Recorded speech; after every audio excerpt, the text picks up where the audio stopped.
So we got the MC mic. Hey, everybody. Welcome. There we go. Cool. So I'm going to talk about magic today. My name's Al. I spent about 4 years running a think tank where we focused on incentive design and game theory mostly. A lot of the compute world in the decentralized space uses this as a foundation. So we built oracles. We audited most of the major blockchains, a lot of distributed compute networks. In 2021, I built a distributed computing network during COVID. We're now at over 100,000 nodes around the world. These are people's home computers. And in the last 6 to 8 months, we got really into vibe coding because we're a pretty small team. And we wanted to be able to leverage what we have as a resource. And we also wanted to be able to give the engineers who build on our system an even better resource to be able to take advantage of all this compute that we have. And so we got really into vibe coding. And as a result, we designed a bunch of industrial processes to ensure that vibe coding results in something that is not filled with hallucinations. So I'm going to talk about a few of those tips and tricks today. I'm also going to give you some insight into how you can build these yourself as well, because everything we do is open source, so you're welcome to pivot on it, take it your own direction. What I will say before we get into this, though, is this is very much a vibe coding talk. So whether you're a vibe coder or not, raise your hand. If you've tried vibe coding at all, let's see. Yeah, cool. And then keep your hand raised if you are also a technical person originally. Okay, so there's like 10 people in here who are not technical, but also vibe code. That's pretty cool. That's what we're kind of hoping to see, because that means that we can actually really help you do really big things, and you didn't have to go to computer science school or hack for like 4 years to learn how to do this. One of the things that's really happened in this industry, though, is there's a ton of different vibe coding tools. This is thanks to the prevalence of LLMs and how they have kind of quickly proliferated and increased in their skill set. Unfortunately, most of them don't really work that well. So I guess the next quick show of hands, and then you guys can stop putting your hands up in the air, is have you actually had a vibe coding nightmare? Did you get anything that didn't work? Yeah, this guy did. Okay, cool. The rest of you all got perfectly working products every time? Yeah, okay, cool, that's what I thought. Great. Yeah, so there's 3 real key types of errors that happen a lot. The first one is AI writes code that AI likes, which is not code that humans can read, so it's usually impossible to debug it yourself after it actually is generated. The second thing that happens is that when you try to debug these, you end up with these really weird error messages that don't make any sense. Or sometimes you end up with error messages that do make sense that refer to things that don't make sense, which can be even worse, actually, and is very frustrating to debug. I know this because we spent a while over a weekend when I first got into Cursor writing an app with it, because I wanted to see how far we could go. My friend and I spent a whole weekend building it, and we got to the end and all of our tests were passing, and the product worked, and we shipped it and we deployed it on something. And then we started clicking buttons and testing it further, and we realized that it just actually didn't work under the hood. There were things where like a whole module was just not actually connected properly, or things were getting written to the database that didn't make any sense. And the longer we used this little app that we had built, the more we realized that it was actually garbage. And that is kind of what most people's experience with vibe coding has been so far, which is why it's starting to turn into a bit of a dirty word. And I think this is probably where things are headed, because there are a lot of people, as we noticed, that have tried this who are not software engineers, and many of these people are also working with development shops that are also now vibe coding. So what we're projecting is that by the end of like 2030, there's going to be so many bugs because of vibe coding in production software that the entire internet's going to fail. And it seems like that's where we're headed, and I'm sure that all of you are part of the solution to this problem, and I'm not blaming anybody, but it does seem it's a little too easy to try these things for us to pass it up. So I want to talk about a couple key terminology points. The first one is context. So this is short-term memory. This is how your AI thinks. This is how many tokens it's using. For those of you that are technical in the audience, I realize this is just boring stuff. But using context wisely is really important. So actually, one more show of hands. Who says please to ChatGPT? Cool. Okay, everybody's afraid of the robot uprising. Kai, they heard you. They're afraid of the Terminator. This is good. The thing about saying please to ChatGPT is you are wasting electricity, and you are telling ChatGPT that you think that it should focus on you saying please instead of actually solving your problem. Because robots don't think, they just look at it. And actually, probably behind the scenes, OpenAI is quietly stripping that out before they send the prompt to an actual LLM, because it's a waste of their time too. So you have to be really careful with what you put in your prompts. It's really, really important. This applies even more to vibe coding. So having clean and consistent prompts is really key. You can kind of think of this like if you hired a dev shop and then you told them all these features that you had ideas for in the next 5 years, and then you said, hey, go build my app, and then you didn't give them a plan. So giving that plan in a really modular way is important. Another thing that you probably want to do is have really clean system prompts. This is something that Kai can help with from Swarms. We've been working closely for a few days now on this. The key thing there is your system prompt needs to actually specify how to write the software, not just what software you want. So we're going to talk about how to do that in a sec. And then the final one is if you're writing software, and you're actually using Vibe coding tools yourself. If you're using Cursor in the background, it has a RAG database that it's using to read your code base. If you're not using Cursor and you try to pass your code to an LLM, half the time it is not going to read all of your code, or it's not going to know how the pieces fit together. So using proper ASTs and embeddings so that you can actually give Cursor something that it can understand is really important. This applies no matter what LLM you're using, even if it's a local model. So the takeaway here is agents are actually not as smart as they seem. Okay, so I've been trash talking Vibe coding for a bit here. I want to talk about a success story. This is Yeet. So Yeet joined our team at Koi a couple years ago. Koi is the compute network that we run. Yeet, in the last month and a half, got our AWS bill down by $80,000 a month, which is crazy. He did this by himself. And I've had 2 heads of DevOps that have struggled to fight with our system because we have a very complicated architecture, right? We have hundreds of thousands of computers around the world. We've got all these other systems running. We run a lot of simulations, and we test a lot of game theory on our own. So these things are very expensive to run. The way that he did this is the cool part. He actually built his own modular library using Cursor to go through all the docs of all the different services out there, and then he migrated our stack onto a bunch of different systems. He did this with absolutely no downtime. And he did it in probably about, it was like 3 weeks total from start to finish. And now he runs a hosting company. So if you want Yeet to fix all of your DevOps, come up to me afterwards. I'll give you his email. He's very, very, very good at this. The key thing that he managed to do, though, is he was actually implementing a lot of the tools that we figured out at Koi, which is kind of the directives and the process that I'm going to explain. And the reason that this worked is because he was able to set up very small modular tests so that everything would get tested incrementally, and he wasn't trying to let the agent run away with the problem. So, who has actually done test-driven development? Sorry, I put a lot of these things in here. I think Beautiful.ai did this. Who actually does test-driven development when their boss isn't looking? Yeah, one here, cool. Nice. So what this says to me is test-driven development came out, I think even before I got into software. It was like a very commonplace idea that you would write tests and then you would write code that fit the test. And this was very standard for a long time, and everybody says this is how you're supposed to do it, but nobody actually does it. Most people actually do what's called hack-driven development. Which is when something breaks, then you fix it. And you keep fixing it until it doesn't break anymore. And then that's usually where the code base sits for the foreseeable future until somebody has to upgrade it. And this is actually, this is not a good solution for LLMs. And so if we want to use the vibe coding thing and actually make it work, which there are some really good success cases where this can be done, then we need to actually think about process. So there's a couple key things. Scoping things really narrowly is really, really important. So you have to have this down to like, change this one line in this one file so that it does this, and then test it. And if you can do that, you can actually parallelize everything that you do. And it has to be test-driven. It also has to be all about the dependencies and feedback loops. So if you get a swarm of agents, like what Kai's agents can do, you need to give them something that they can actually iteratively go through and test. And that means that they have to be able to hand off their work to the next agent. So in our case, what we do actually, we invented a library that runs in your GitHub and actually runs embeddings on each folder. And so you have local embeddings on each module. And so when one agent picks up the module, they know exactly what's in it, and they don't have to actually think about it. And you can even have different embeddings for each different module inside your code base. If you don't know what embeddings are, don't worry, we'll come back to that in a sec. So the magic workflow that we have, which I left my microphones in my bag, but I have these little lapel mics like you would normally use for a podcast or something. And I sit down with people, and we're doing a consultancy or when we're onboarding an ecosystem project to Koi, and we spend an hour, and we actually talk through all the details of the project, just with little microphones attached to us. This then goes into a transcript process, and that actually is the foundation of our scope. We then take that scope, we do another about half an hour to 45-minute interview session where we ask a lot of questions about the scope, and we take all of that and all those transcripts, and we push that into O4. And that's basically how you get a scope of work. It gives you a really clean scope of work. And as we're designing these, we actually ask the agents to specifically break down everything into as small of a problem as possible, considering how things could be misinterpreted or what could go wrong. And then finally, what this leads to is you actually build all of the individual components and then assemble them.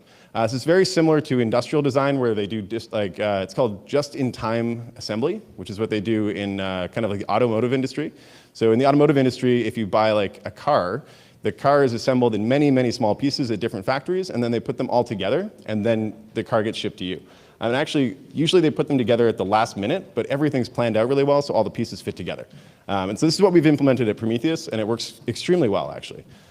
This is another slide that Beautiful.ai put in here. I think the key thing about this is critical path management. So critical path management is all about looking at the individual things that are happening in this production process and making sure that the agents are focusing on all of the core dependencies first, and then going back and filling out the other pieces. And this is something that we figured out by basically testing it on back-end code bases, which is most of the big code generation tools don't really do this, but we can do it extremely well because of this. And so back to swarms, Kai mentioned a little bit. Basically how swarms work, if you're not familiar, is you can have a whole bunch of different agents, each with their own job. So in our case, we have agents that think about how to plan something, and then they hand them off to individual agents that actually build each of the modular code bases, and then all of the background kind of fits together, and we actually test everything with a different set of agents, and each one is specialized and understands how to read the code base personally. This means that these systems are incredibly adaptable, and they actually usually can self-recover because they actually have a bunch of different skill sets in the same place, and they can figure out what's wrong without you having to look at the code base too much. Or at least they can bring it to your attention, and then you can decide what to do. So I mentioned this before. So our system goes planner, which is U and O4 roughly, making deciding on a scope of work. That then goes into a group of hacker nodes, which actually write all of the individual modules. And then those modules get pushed into a Red Hat set. This Red Hat set actually pulls the whole repo down, runs it locally as a project, and then tries to write scripts to break it as like a third party. So it runs the code, and then another group of agents write all of the attack scripts to try to get inside of it, even knowing what's inside of the code base. Finally, then, this goes into an architect and an optimizer, which tries to figure out what we can remove from the code base to try to get it back to something that's very clean and simple. What this ends up looking like, which is kind of the cool part, is on Prometheus, you have a giant open source repo, and you have all of these different agents pushing individual pull requests. So in the background, you can actually watch this happen on our website.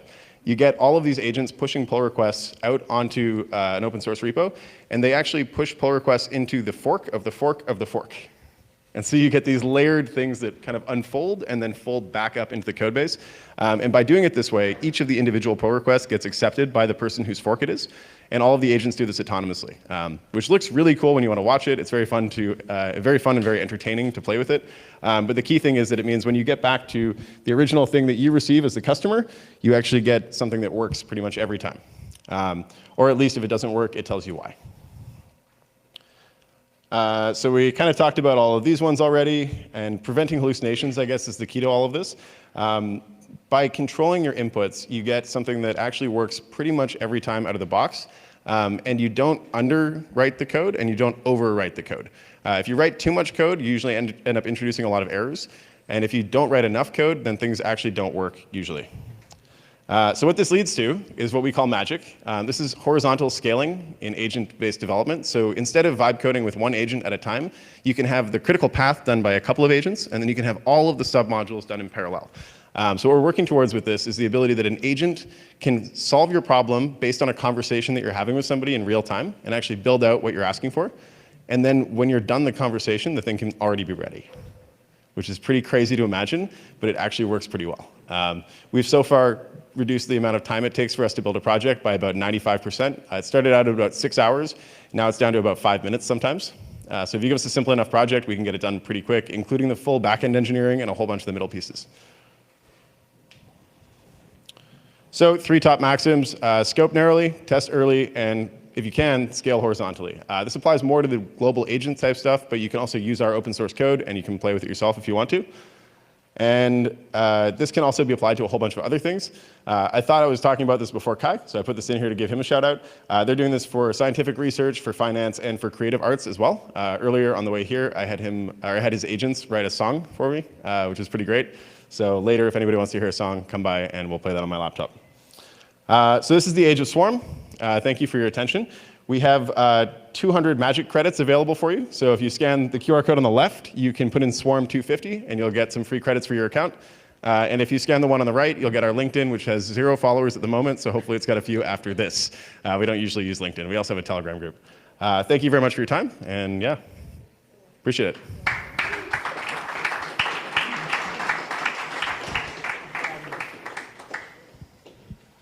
We have time for a question or two. Do we have any questions out there? Okay. Oh, there's one right there. Let's go give him the mic. Oh, okay. Go here. Sure. All right. Amazing presentation. Thank you so much. I learned a lot. So I wanted to dive deep into the architecture you mentioned, like you gave the example of an assembly line in an automotive company. So we'd love to know more about the depths of that architecture, meaning, like, do you use anything in graph theory to represent it, and how does the problem solving work? And yeah, we'd love like a deep dive on that. Yeah, yeah, that's good, cool. So the first thing that we did with this was we built out an SDK that does embeddings really well. And so we use this embeddings SDK to get the agents to actually choose how they're embedding the code base. And so as it gets passed around from one agent to the next one, there's actually like a different embeddings model that's used. So when the Red Hat agent actually looks at your code base, it's looking at it through a different lens than the worker agent does. And this gives you a much better throughput, but it also means that you identify things that you wouldn't see otherwise. We've so far tried about 100 different embeddings models, so we have some fine-tuning that happens there. We open sourced all of that. It's called the .kno database, and it actually lives in your GitHub repo. So if you see a repo that Prometheus has worked on, it has this folder called .kno, and then inside of that, a whole bunch of embeddings libraries.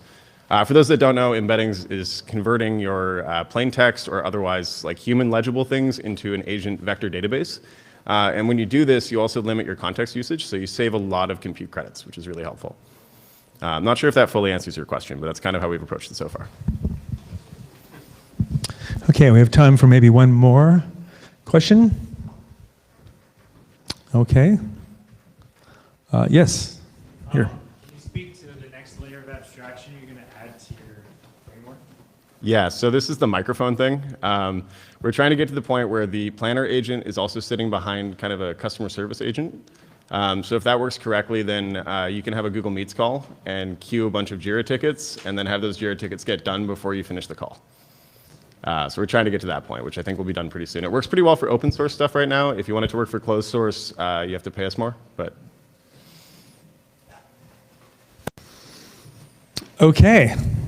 By the way, I have a real life example of doing things in real time. I'm a long-time Silicon Valley person, and in the early days of APIs, like long time ago, I know, but I was there. I went to go do a biz dev deal with a guy named Patrick Chanazon at Google. He was in the Google checkout team that was pretty new, and I was with a company that sold API data, and we were hoping to get them to use the tax data we had in their Google checkout product. And so as we were talking, he said, hey, I just invited these two developers over here while we talk. And I'm like, all right, that's cool, whatever. And then while we're talking, within about a half an hour, they came over and they said, okay, we're done. And I'm like, done with what? He's like, oh, we already did the integration. Like, we haven't even finished talking about what the partnership was gonna be like, and these guys were already done, all right? And that's when I knew that there was a lot of opportunity with these APIs. But anyway, that is a good example of where, today, I ran an unconference not too long ago, and at the unconference, we recorded all the discussions, and in real time, it is transcribing everything and providing a summary. And of course, you just feed that right into the tool that is going to then build whatever you're talking about, right? Yeah, the added benefit of this as well is actually scoping something in a technical language can be kind of complicated. Yeah. But if you have agents reviewing the scope, then you can iterate on it very fast. So you get to something that agents can understand and that you can understand, and you can come to an agreement extremely quickly. Yeah, it seems so futuristic, but yeah, it is here. I'm not joking. This stuff is here. So yeah, one other thing I'll say on that is reading docs is a really painful process. I used to do systems integration in factories where we did automation, and so I would read like a manual this thick, and then another manual this thick, and then I'd spend like an hour and a half testing the integration. You don't need to do that anymore, and your agent can usually write an SDK that wraps whatever you're looking at. So you can usually plug it in very, very quickly, which we recommend. Pretty wild. All right, cool. Well, thank you very much, Al. All right, let's give Al a hand.